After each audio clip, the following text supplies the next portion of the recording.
Good evening, good afternoon, however this greets you, whenever this greets you. This is going to be called, the third teaching is going to be called Inside Revelations, Church Elects Antichrist.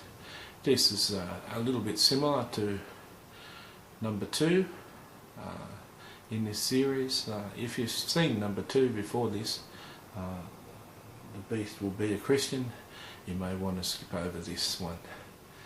Okay, so where do we get our ground rules? Number 1, the ground rules of my teaching series here that you see on YouTube and be able to buy or get for free on DVD.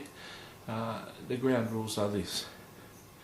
I believe a lot of what I have to say could be the truth and could be inspired by God.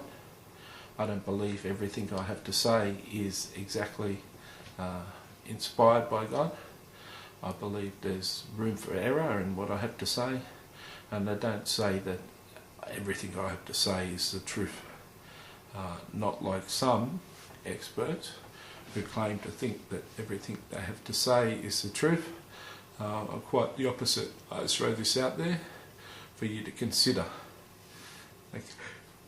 Okay, so let's consider this. Church elects the Antichrist.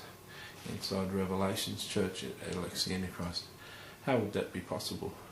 I ask you, how would that be possible? Could the church elect a man who would turn on the church, who would turn on the whole world? What sort of circumstances would bring something like this to bear?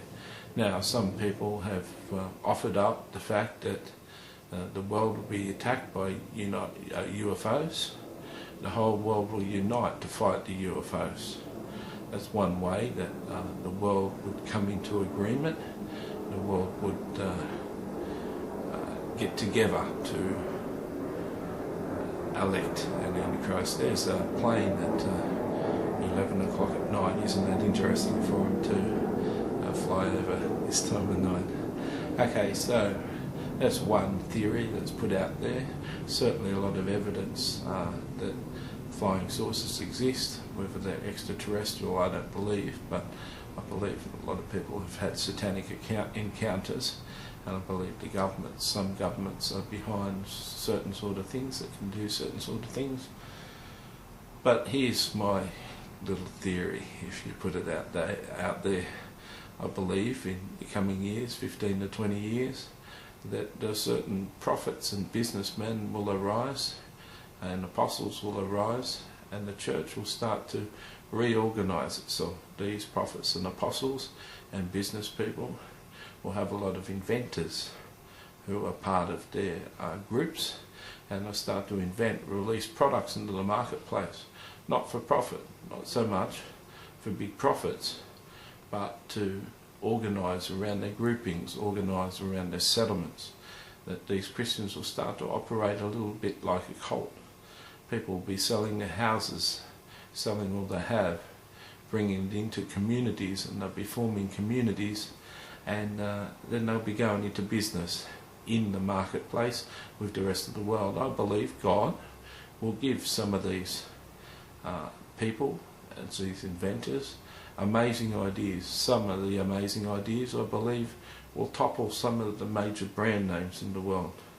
Now, as this new elect church starts to operate under apostles and prophets and the fivefold ministry mentioned in Ephesians, I believe the traditional church will turn on this church, start to call it a cult.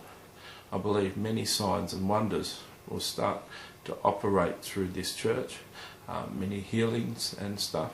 Traditional church will call this satanic and these works of Satan. In fact, they'll even quote the verse that Jesus says many false prophets will arise in these days, deceiving many with signs and wonders, even the elect, if that were possible, Jesus says.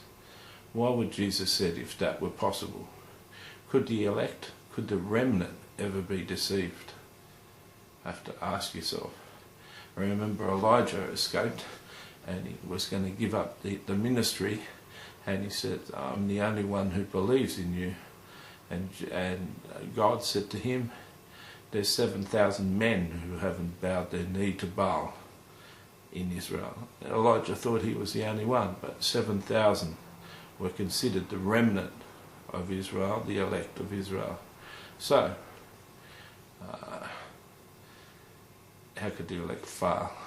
So, I believe that this new group of entrepreneurs, this new church, will start to grow and grow and grow and grow and become very, very successful, rather than paying people $100 a month in India, which is a fairly good wage.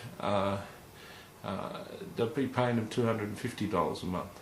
I believe the communities in India of Christians will start to grow together and move and develop together, and more money will go into there. And China and all the East, where all the cheaper products are made by multinationals, they'll get more money in the Christian communities. Of course, when the Christian communities' products come to the West, they'll be sold cheaper, and the great designs and the great patents and the great ideas that come through from God, when these products come to the Western markets, the Christian elect cult church will simply pass them on to the consumers cheaper than the best brands. So they may have some of the best emerging brands and inventions, but the products will be at a very competitive rate. I believe this, with other things, will start to put pressure on the marketplace. I believe certain multinational companies might start getting taken down by other products that are superior and cheaper in the marketplace. I believe this pressure will force the community to elect an Antichrist, to get rid of this church who promised to stamp out this cult church. Also believe that this church, who haven't gone off and become part of the cult, actually are the whore.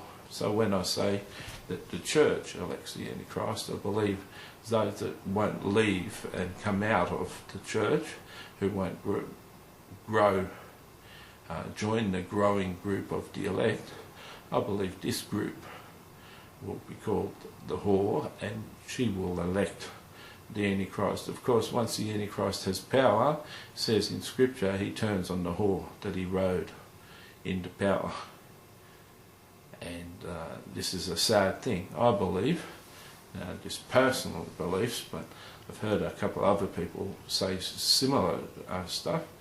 I believe that by this time, by the time the Antichrist comes in, the actual elect church, what people would call the cult, the last days church, will have reorganised and moved into certain countries and certain places in continents and other countries, and form their own communities where it's just them. And I believe from that time on, from when the elect have moved to those countries or moved within a country to one state, I believe from the time the Antichrist is elected, then the cult, the elect church, will be supernaturally protected by God. And I believe that these areas is what the Lord describes in the book of Revelation as the wilderness, where they'll be protected supernaturally for 1260 days. This is what I believe. Of course, there'll be many objections. To many people say that you're totally mad and you're one of the false prophets going to lead this cult. I'm not setting myself up as any leader, but this is how the prophets read to me. This is what I feel is going to happen. You may say I've been supernaturally inspired by God. You may say I've been supernaturally inspired by Satan. Like I said at the beginning, I'll say on every video I do on the book of Revelations, these are just my ideas. Take it or leave it. I haven't found many people in the world that agree with what I have to say. That's okay. Through history, not many people agreed with the prophets either. Am I saying I'm a prophet? I'm saying I'm a teacher of the word. There'll be many things I have to teach on. Hope you enjoyed this. It's all over now.